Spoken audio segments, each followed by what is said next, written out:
Ay mga kahag farmers, ngayon maglalagay po tayo ng aqueducts. Ito guys, maganda to sa mga biik natin, lalo na pag biik nyo ay malambot yung yung kanilang dumi.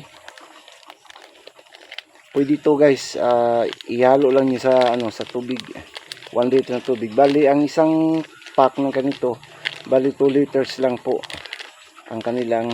ang kaya niya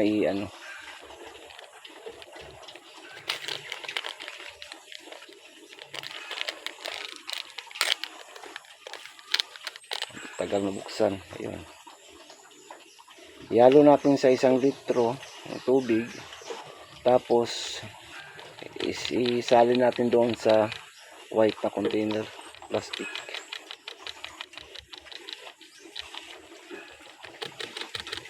Maganda to guys kasi antibacterial na to, para sa mga bake natin or kahit yung mga malalaking baboy pwede na rin. So isang sachet, isang ganito, bali 2 liters lang ng tubig yung kayang, yun yung kaya pa yun natin sa ating mga biik. Pag ganito, ayan lang natin.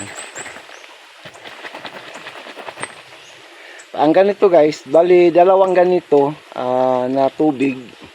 Ito, sinalin ko lang sa isang ganito kasi para mapunaw siya, para ma-dissolve sa lahat yung mga powder niya.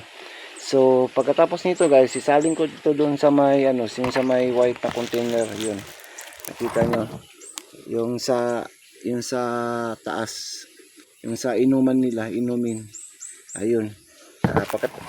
Doon ko to isalin, bali kailangan maubos nila 2 litro ng ng gamot na to para hindi na lumambot yung kanilang dumi.